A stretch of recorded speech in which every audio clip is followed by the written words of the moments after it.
Hi, everybody.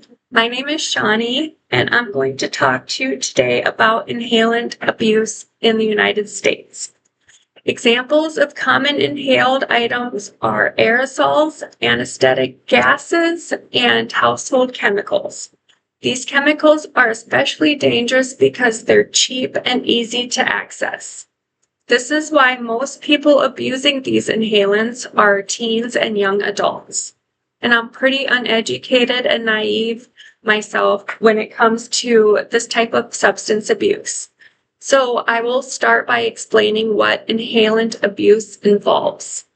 This is where a person breathes in a fume from common household products to get a fast and intense high. I found that frequently misused items include fast evaporating household chemicals like paint thinners, nail polish remover, glue, and gasoline. They affect the brain quickly, causing dizziness, euphoria, and even hallucinations. Aerosols are another household item that can be misused. These are things like spray paint, hairspray, and air fresheners that are also inhaled for achieving a similar high. People will spray these items into a paper bag or a cloth before breathing them in.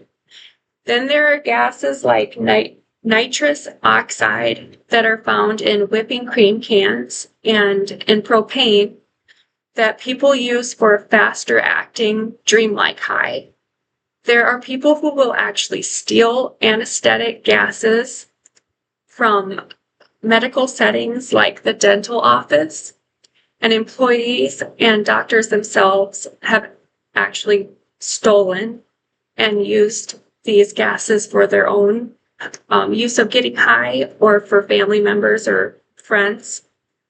Then there are nitrates, which I found the most interesting and scary. Most people refer to them as poppers, which I've heard the term before, but I didn't realize what it meant. And there are people who use these for enhancing their sexual experiences.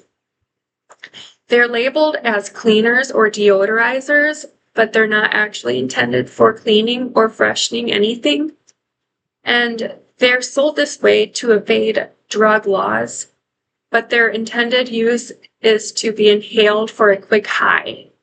And it's actually legal and easy to buy nitrates, and abusing them can lead to brain damage, organ failure, and sudden death.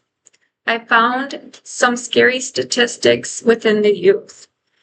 The National Institute on Drug Abuse states that in 2021, about 2.2 million people aged 12 and older in the United States used inhalants in the past year. Among them, 3.6% of 8th graders admitted to using inhalants in 2022. And in South Dakota, youth use is even more scary. In 2021, 5.6% of high schoolers reported having used inhalants at least once. This is higher than the national average, and according to the American Academy of Pediatrics, young teens are the most at risk, especially those who live in low-income or rural communities, and males are more likely than females to abuse inhalants. People who use inhalants for long periods of time can have serious health problems. They can have permanent brain damage, memory loss, organ damage, or even death. Buying and owning these household items is obviously legal, but it is illegal to use or sell them for the intent of intoxication. In South Dakota, until recently, even having drugs in your system without possession could be a felony. But a new state law in South Dakota passed in 2025 changed that.